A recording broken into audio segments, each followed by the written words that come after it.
It's time for all your binge-worthy pop culture news. Welcome to Up and Adam. Hi, guys. Welcome back and happy Monday. I had to throw on a hoodie after our last live because I'm freezing my ass off, but I am so excited to be back to talk about Kandi and the Gang, which honestly was a spinoff that I was not sure about. I will be completely honest with you.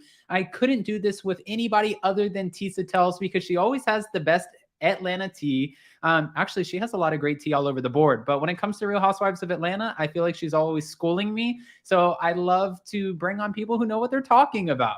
Guys, if you haven't already, go ahead, smash that like button. If you're not subscribed, get subscribed because it's a subs-only live chat. Don't get dirty with it. And let's welcome Tisa Tells. Good morning from America. Yes, good morning, Sunshine. How are you? Hi, everybody. I'm good. How are you? I'm doing good. You know, I feel the same way what you felt. I wanted, because I'm always rooting for Kandi, and I was so nervous about the show. Like, can it live up to the hype? Because Bravo is like throwing crazy money into promotion, and I think it was a hit. I think it was a hit too, you know, and after watching, first of all, I wanted to talk to you about this, Tisa. Guys, everybody in the live chat, you can go ahead and rate the premiere episode of 1 to 10, 10 being the highest. But did you notice, because I remember when we were doing our recaps with Grace Report and Layla Lynn for Portia's Family Matters, that when they put the title for Portia's Family Matters, it was always under Real Housewives of Atlanta. But Kandi and the Gang, it was not. It was so clearly Kandi and the Gang. I was like, oh, shit. Yes.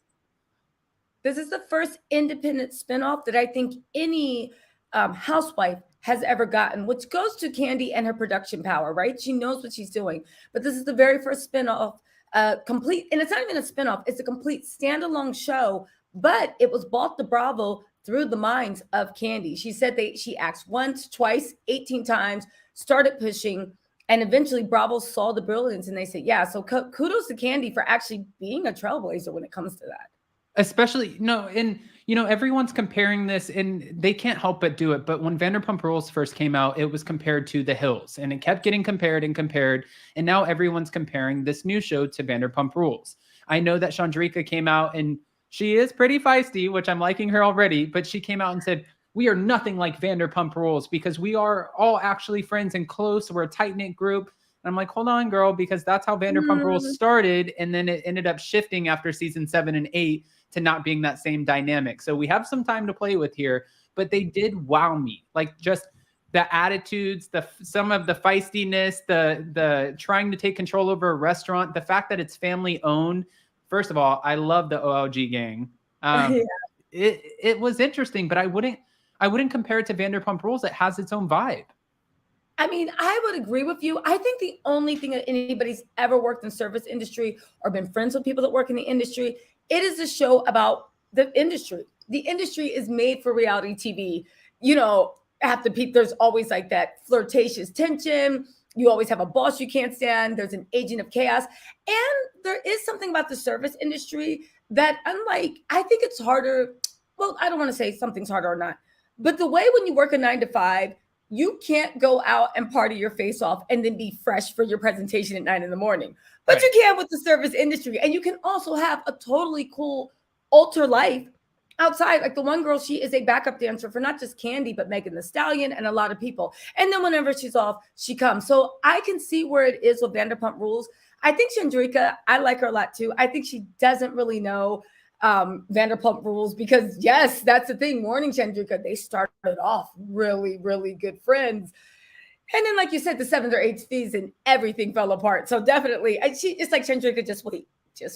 So yeah, just wait, Chandrika. But, you know, I do have to say the way that they set this up was so genius. They come in, they're like, you know, OLG, the restaurants, they were so amazing when we first started them. We had these outdoor parties, we had these events.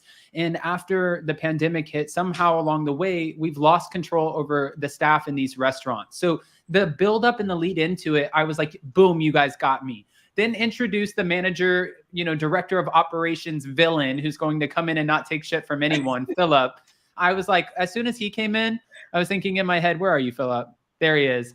I was thinking in my head, I'm like, we have this great looking guy who's not taking shit from anyone. You planted him in the restaurant which a lot of restaurant owners do. They plant someone in who acts like they're observing for another restaurant they might be opening. And then they collect information, you get too comfortable, and then boom, they call a meeting and they're like, you're fired, you're suspended. I feel like it's undercover boss. You know what? It was, and it was a great way. I agree with you. The way they introduced everybody was so good, but Kandi kept promises that it was going to be real. It was so real. First of all, I don't wish for the pandemic, but there used to be a time where, like, if you worked at a hot spot, you were walking on pins and needles because you didn't want to get fired. You wanted shifts. You wanted this. Now that the pandemic's come around, people are like, I can stay home and make just enough. I really don't need this, And the way Philip came in, kind of like he's an old school manager, whipping it. And everybody's like, we can go. Like, Target is paying $24 an hour. Trader Joe's is paying $20. We can really go. Like, we don't need this. And Philip, he's going to be the villain. He reminds me of every manager that I've ever seen, either through friends or one-on-one, working through the industry. And I love the way it's so real, because a lot of people say, and Adam, you've been in the industry, right? A lot of people say, like, oh my God, it's just reality TV. Their reactions to the new management, their reactions to the customers, their reactions to what was going on were so authentic. So I appreciate that. No, it definitely. I remember I was always the kiss ass in restaurants because I like to get the best chips or whatever. So if we had a manager who would come in and would be an ass, I remember I would just be like, hey, listen, I'm just trying to help you out. If you need anything, let me know. And I would check up and just kiss ass to make sure I got the best of everything, which is, now looking back, it was very strategic. But with Philip, I think that some of these employees are taking the wrong direction with Philip, because Philip came in hot. He's like, you can go home, Chandrika. And when you see how the staff, how they're dealing and navigating with certain things with, customers and opening up late, I was like, I can see some of the problems already that are going on in this restaurant, for the simple fact that Kandi hasn't even been able to get a better health score rating on her restaurants. Still to date, they're still at C's, which I will, and it's not just me, go to New York City, go to Los Angeles, go to South Florida, wherever. Most people will skip on a restaurant that even has a B health score rating. They do not want to go in because they have that score for a reason. And when I was reading through the health scores for Kandi, some of the shit that, they got docked for, if I were her, I would have been pissed and I would have hired Philip forever ago. Like, leaving the back door open when rodents can come in, touching, seafood and raw food, and then touching leafy greens, like having a Chick-fil-A cup in the kitchen. These are all, this restaurant needs help. Yeah, it does. And, I was trying to explain that on my live last night. Like, first of all, I think the C ratings were with Blaze. I think Old Lady Gang actually might be above par. But when they did get hit, it really was about those silly things. And I think unless you work in the industry, it's hard to realize that this is why we need Philip. Because like you said, Adam, it's the little dumb things. I would have been on a warpath too. To get us, listen, if there's rodents or actually disgusting stuff, you are getting a D or an F rating. A C rating is literally about your staff needs to be better. Again, the ice machine wasn't cleaned out.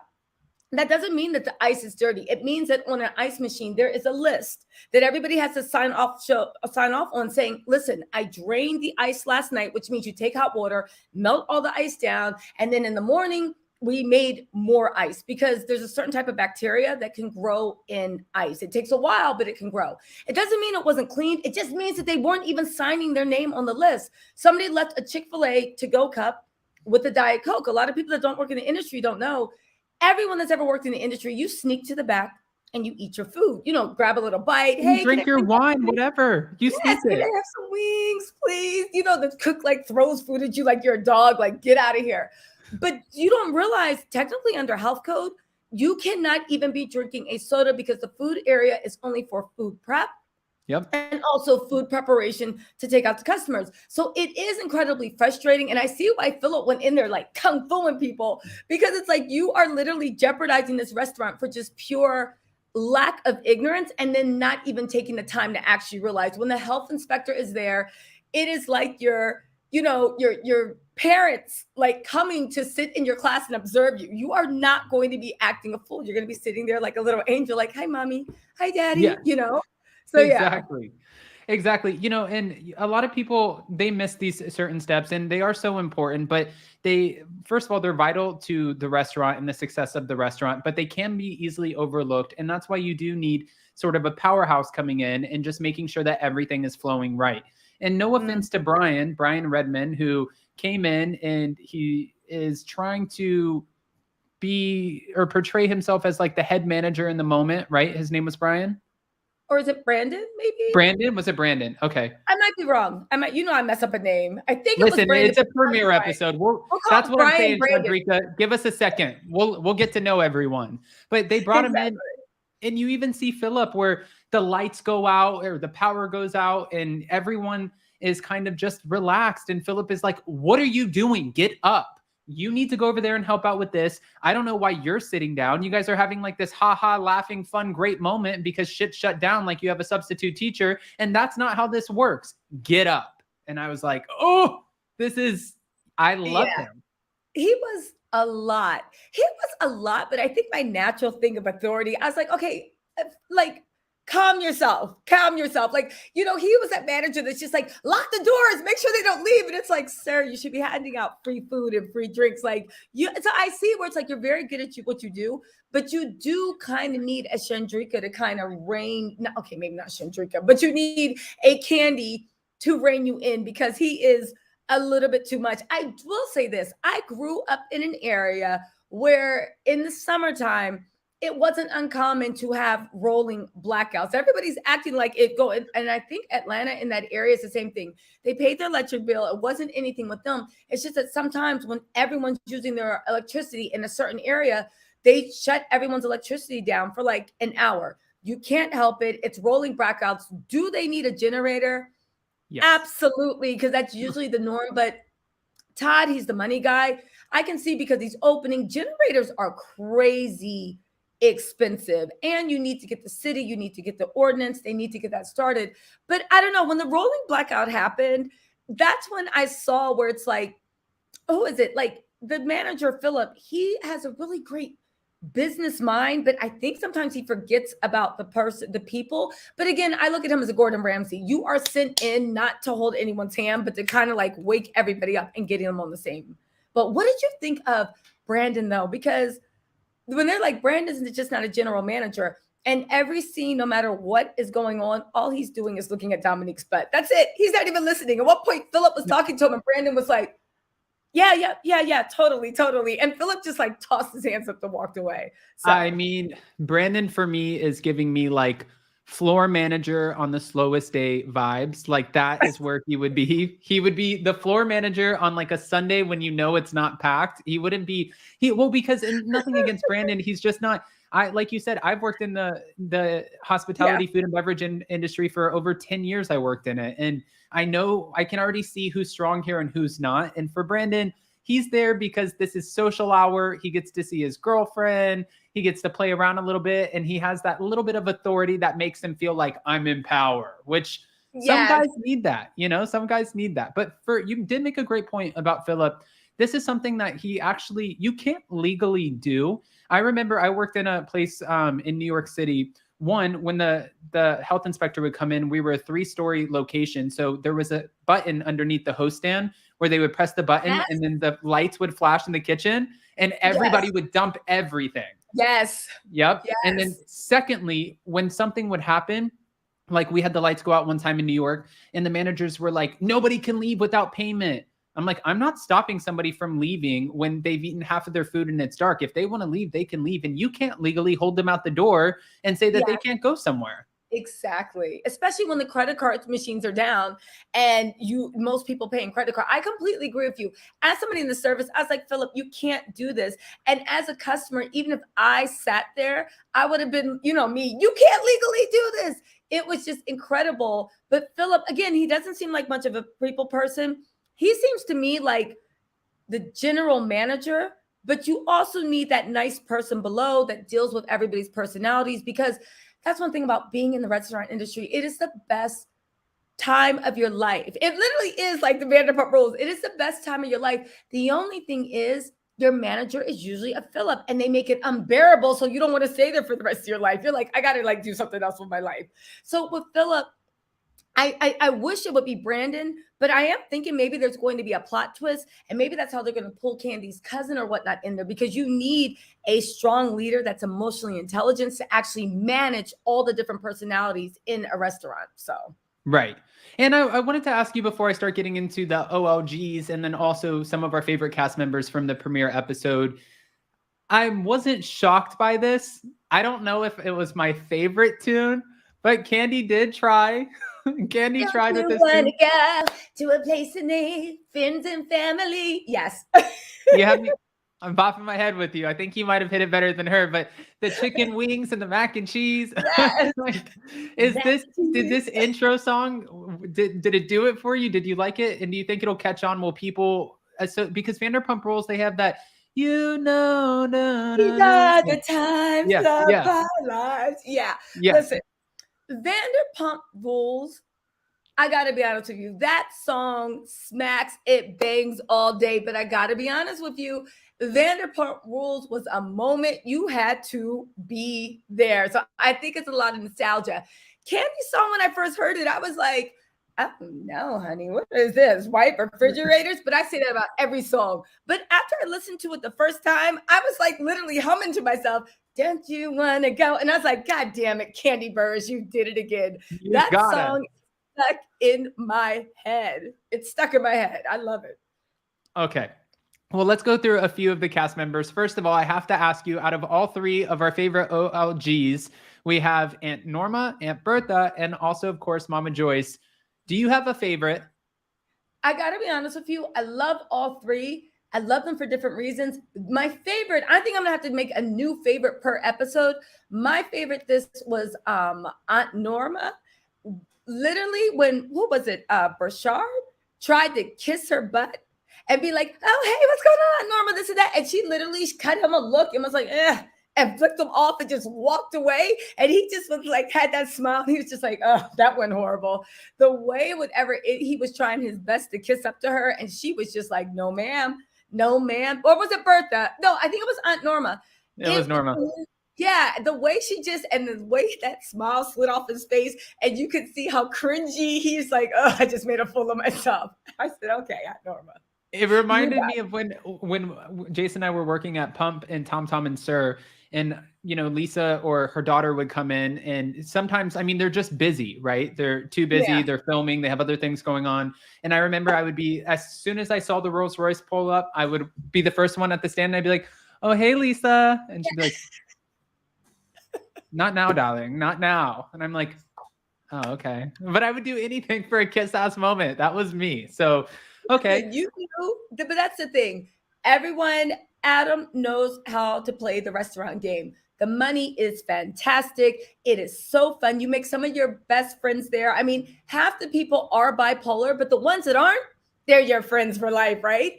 But you have to play that game of being strategic. So kudos to you. That speaks to Adam's intelligence, because it takes a very intelligent person to know how to manage your manager in a restaurant, because 80% of the time your manager is also just as crazy. That's why they're in the restaurant industry. So I mean, for that.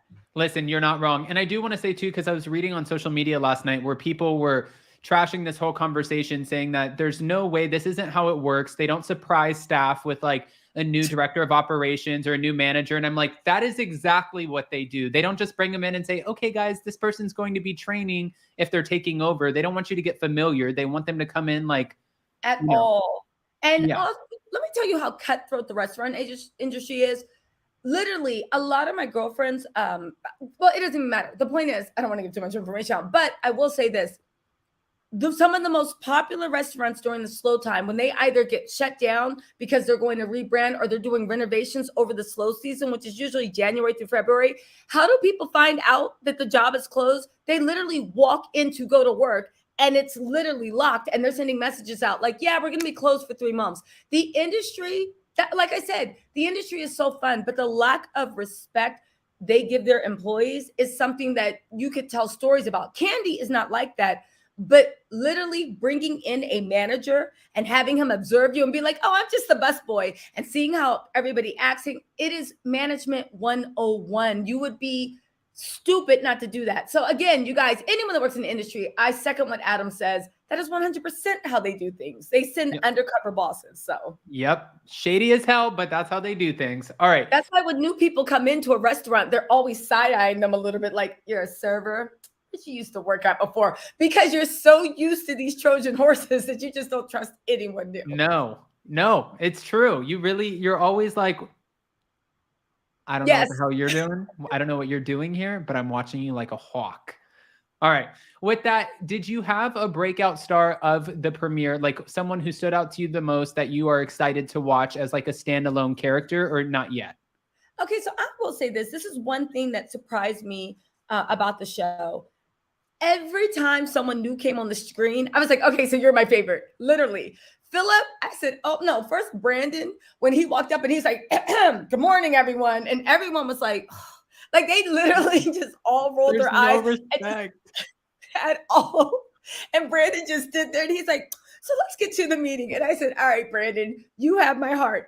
But then when Chandrika acted up, I was like, I love someone feisty. When Philip literally yelled across the restaurant, how are you talking about me? I'm standing right here. I said, Philip, you have my heart. Every person, as they introduced us to them, they were funny all on their own. They could take up a screen. I don't think anybody was a weak link. Now, we'll see in future episodes who is a clear breakout, but I haven't seen a show in a long time, especially on reality TV, honestly, since Vanderpump Rules, where every personality, I could watch them all day and they could kind of hold their own. You know what I'm saying? Right. I think if there was only one character on the show that I slept on last night a little bit, it was probably because the lack of his screen time, but it would be this man right here who was in the kitchen, who also Philip was like, get up. Just because the lights are off doesn't mean that you can't be doing shit in the kitchen. Go in the kitchen. I was like, oh God. Listen, I had flashbacks of my time in restaurant industry. When he said that, I literally rolled my eyes to like, are you talking about? You are literally that type of manager that from the time you come in till you go, if you're just sitting there chilling, just enjoying life, they're like, did you fill the ketchup? Did you do the silverware? Like, can you get out of my face? But that's probably why I'm not in the restaurant anymore. The electricity is gone. It is hot as hell in the kitchen. I can't see anything in the kitchen. Sir, if you would like something done, just let me know and I'll go do it. That's when I was like, Philip is really doing too much. But then again, it kind of endeared Philip to me because I was like, you're either a Virgo or Capricorn. You love to be the orchestrator, conductor of the orchestra. It's an orchestrator. I just did a portion, I think right? an orchestrator is a word, right? Or no? I don't know. I made it up. But you like to be the conductor, but when the orchestra can't play music, you're going crazy too because you're like, do this, do that. And everybody's like, there's literally nothing to do. We're standing here in the dark. I don't care. Just do something. So, yeah. Which almost teeters on that line of sometimes when you have managers who do too much, like they do the most. And just because they know that the owners can be watching the cameras or something, they're like, if you have time to lean, you have time to clean. So walk around, wipe shit down. And you're like, I've wiped everything 500 times. Wipe it again. And it's like, this is not a good use of my time. Exactly. So again, it was, but I was amazed at how real this show was. And honestly, how open and honest Kandi was. People were like, oh my God, I would never eat in that restaurant. And I was like, have you guys ever been to New York City? Stop it. And second of all, the way they were like talking about the restaurant, and I said it was so brave because I think if the power hadn't gone out, you ask most of the customers that ate at Old Lady, they have no idea. It's like when we worked in the industry. People had no idea the drama that's going on. They just know they got their cocktail, they got their food. It was cool. It was incredibly brave of Kandi to actually lower the curtain and show what a restaurant that is new goes through to establish themselves, you know? So kudos to her for even being brave enough to show that, because I don't think a lot of people understand that. I agree with that. I agree. And honestly, the only complaint that I would have, just because I'm a super impatient person, I won't wait in lines. I mean, ever. And that's just like a fault of mine. But like, that's the only thing for OLG with the line around the block. I would never stand in that line, but I would be so excited to try the food. The food looked amazing. And I'm always down to support, especially a fellow housewife. Not a fellow housewife like I'm a housewife, but I kind of feel like one at this point. So whatever. Oh, you're going to be one soon. Adam, literally, he's going on his tour. If you guys are in Los Angeles, Tennessee, or New York, make sure you tickets. Make sure you get tickets. He is doing a tour. There are going to be Bravo celebrities. It's going to be drinks, Bravo games. And you know what? I'm calling it first. I think Adam might be on Bravo pretty soon. I don't know. I'm putting it out there, but I got a feeling you are on the way up. So Tisa, from your mouth to God's ears, I love you. You're such a good hype woman. I need you to not be in Europe and just come here. I don't have an extra room, but I'll build one on this apartment. No, but like honestly, you guys make sure you do the tour, but also like Adam's insight into this.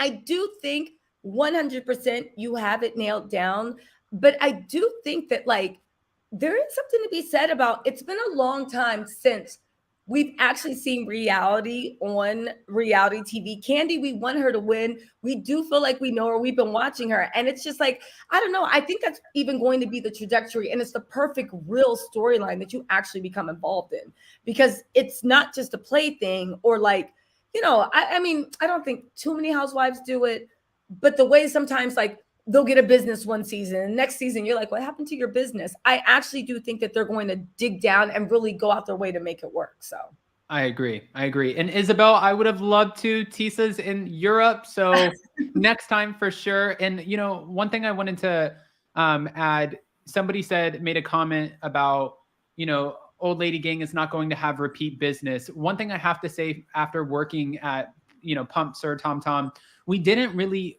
in West Hollywood, it's a small, close-knit community. It's like that LGBTQIA plus community. They call it Boys Town or Girls Town, whatever the case is. In most of the restaurants, they have repeat offenders, people who come in and they buy like the $8 cocktails.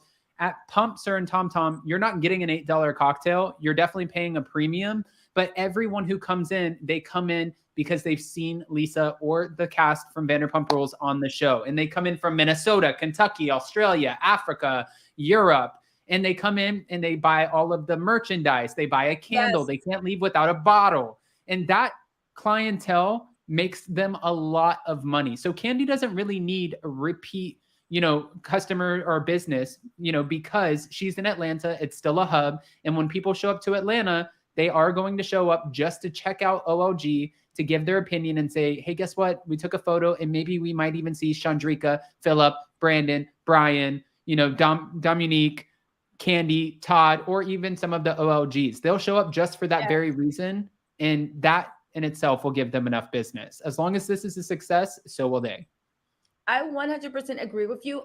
Even though, you know, I have my ear pressed to Atlanta streets and it looks like they're getting repeat business, like the people in Atlanta. But again, we're repeat business, and then that beautiful business you get from next time I'm in Atlanta, if I'm ever in Atlanta, I'm going to try to actually go in. I do want to say also, I think it might be like different, I don't want to say cultures, but different restaurant cultures in each state.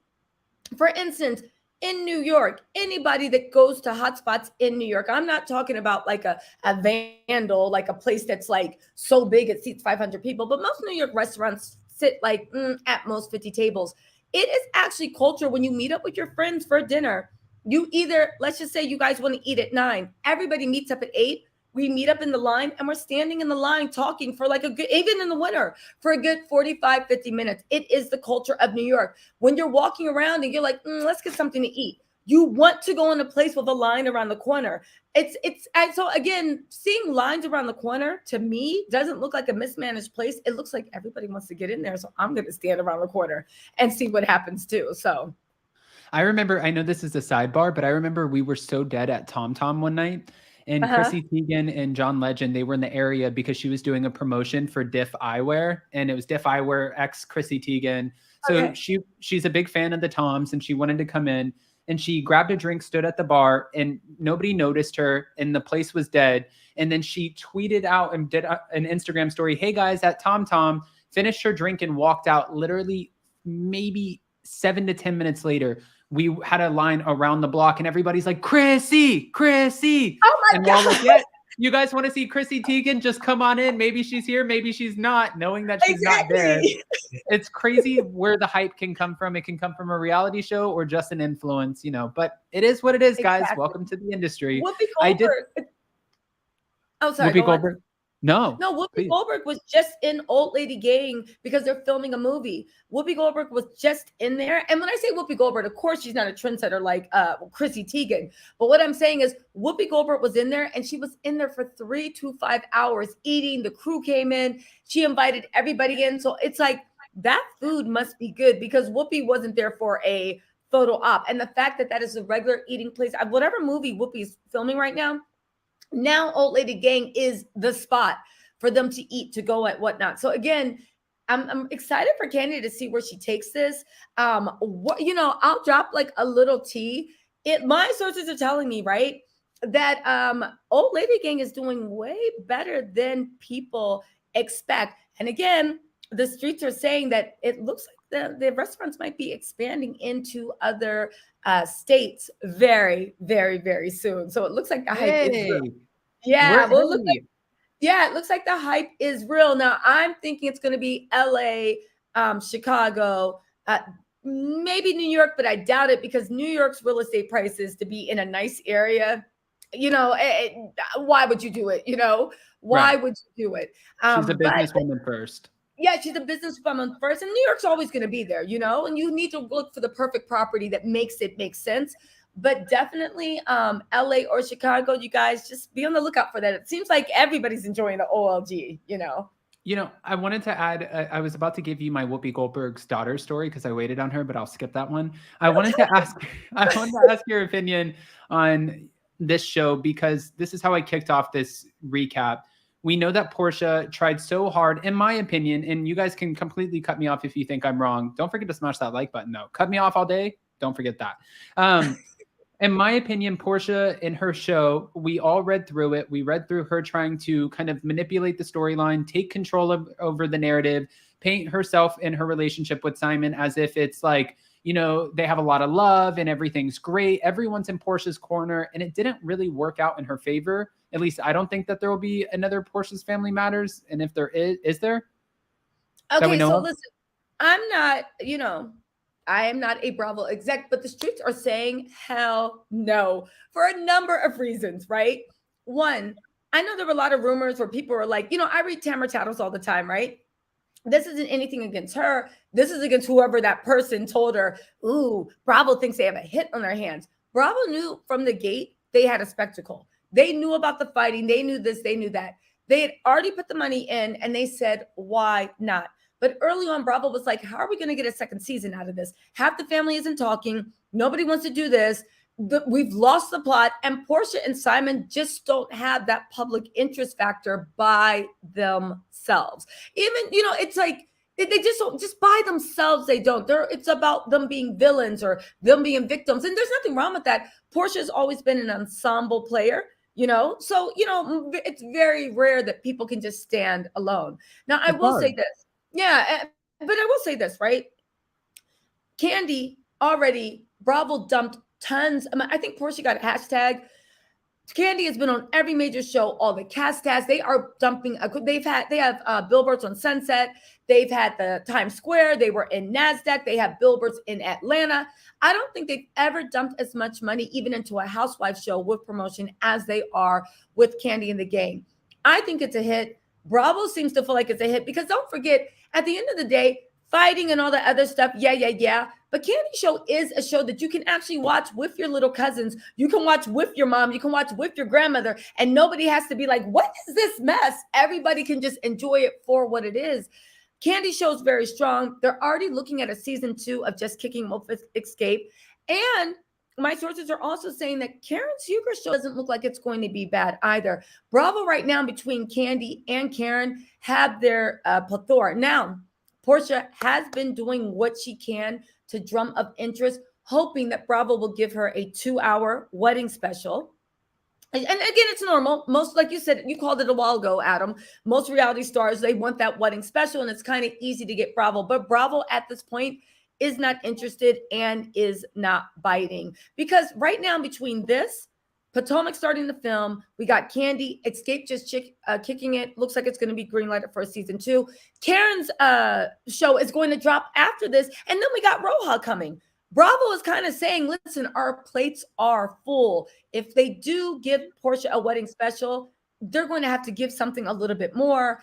And also, it's going to be at a very slow time of the year where everything slows down. But it looks like right now, it's the last thing I'll say, Potomac, and if you look at what the Bravo execs are doing, it looks like Potomac has done the switcheroo with the Real Housewives of Atlanta.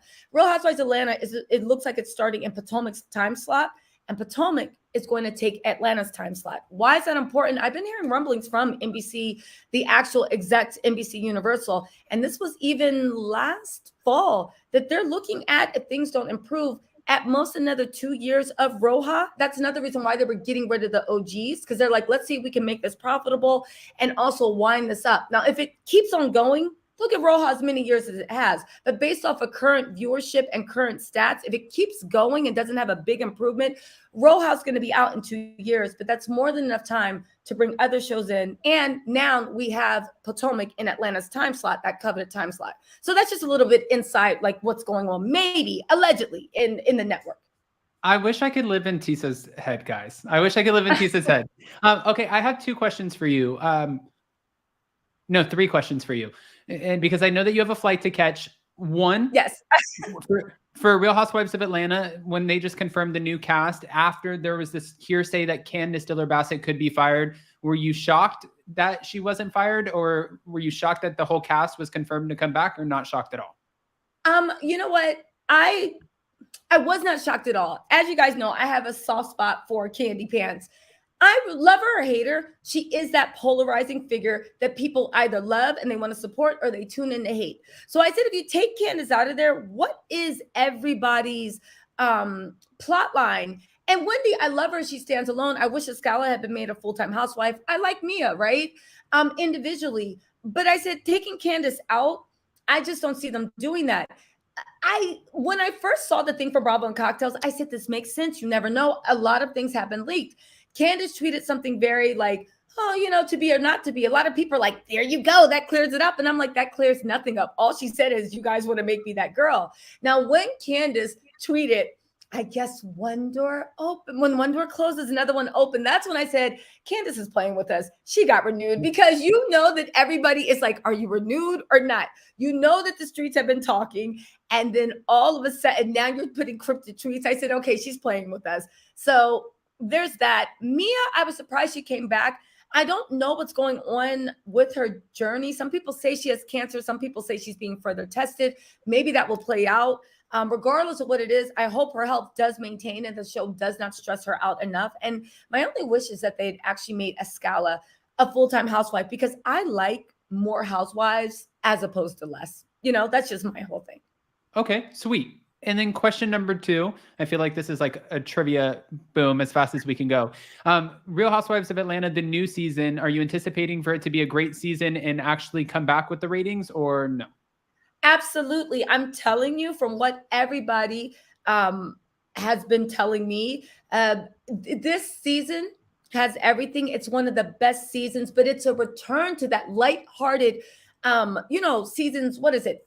3 to 7 or 8 that we loved in Atlanta, when they were like, giving each other shade, reading each other down. But the next night at the dinner table, they were laughing and joking again. I mean, there were a few mishaps. I know Drew broke an ankle. Drew got into it with like 3 people. I believe Kenya either read Drew or Sanya down to the ground. Everyone thinks it's Marlo. I thought it was Marlo too, but I reached out to my sources. And Drew got into it with 3 people really, really bad. Kandi got in with Marlo. But you know what? They had a lot of fun. I don't think Drew had fun in Jamaica, nursing that broken ankle and all the things that happened. But overall, the cast had a lot of fun. So I'm actually, even people that hate the show, well, don't hate the show, but they hate on the show of the seasons past, what they've been seeing in the editing room, they have like really good feelings about what's coming out. Like they think they got a hit, Okay. And last question before we let you go, Tisa, do you think with Portia's family show, Portia's Family Matters, and maybe not getting this wedding special, do you think that she will be clawing her way back, trying to get back on Atlanta before we know it? No, I actually don't. I'm literally dropping a video about that, but I'll give you guys the plot. No, they're bringing Cynthia. If anyone comes back, and it looks like it's going to be Cynthia, and Andy is pretty much confirmed that Cynthia might actually even be making an appearance in this season. I know they stopped officially filming, but there is a plot twist. And Andy has said there's going to have cameras there when they actually have the sit down. So if anyone's coming back, it's Cynthia Bailey. And I would not be surprised if she's making a cameo in this season. She's at least going to be in 1 or 2 episodes with the sit down. But Portia, that's what I'm saying. Everybody wants Cynthia back. Andy wants Cynthia back. Andy is sitting, tending cameras for the sit down. Yeah. I honestly, unless, and you know how it is with reality TV, I think this season's going to be great. I think Kandi's thing's going to be great. If the ratings aren't there and the people aren't responding to it, then everything is on the table. But if Portia comes back, she's not coming back with that same paycheck. Because one of the things the network people were saying is we cannot justify these OG salaries with these ratings like this. We'd rather have unknowns and get the same ratings in, but our costs are like, like cut in by 80 or 70% reduction in cost. So yeah, it's not looking good for Portia at all. But weirder things have happened. Yeah. All right, Tisa. Well, I know that you have to get on an airplane. So guys, if you haven't and you don't know where to find her, you can find Tisa on Tisa Tells on YouTube. She has the most amazing tea. She's always bringing it. And thank you to the Tattletales for being a part of the chat. Oh, we appreciate you guys. Tisa, is there anything you have coming up, or do you just need to? I'm going to go. You guys, I am dropping daily. I'm trying to keep up with Adam and get on Adam's level, but Adam has made that jump from YouTube and now he's going on tour. So I'll just have to admire from afar. No. But you guys, yes, listen, I'm going to start going live more. Hopefully Adam will be on my channel. We can do another review for Kandi the Gang. I'll be on his channel again. And it's just going to be, you guys, you know the deal. It's YouTube. Subscribe, turn on your notifications, support your girl. Oh, and I am getting involved on TikTok. So if you guys feel like it, follow me on TikTok. Just don't leave any hate comments. Or if you do, make sure they're funny. I don't mind shade, but make sure they're funny. All right. Thank you for having me, Adam. I appreciate it. Oh my God, of course. And have a safe flight, and I will message you soon. Okay, thank you so much, Adam. Bye, guys. Thank you so much for supporting Tattletales and Tattlemels. Bye, you guys. Bye.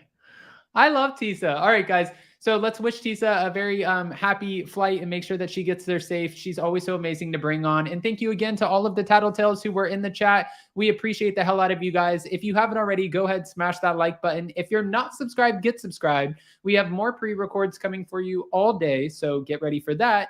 And in the meantime, I will see you guys on the next live.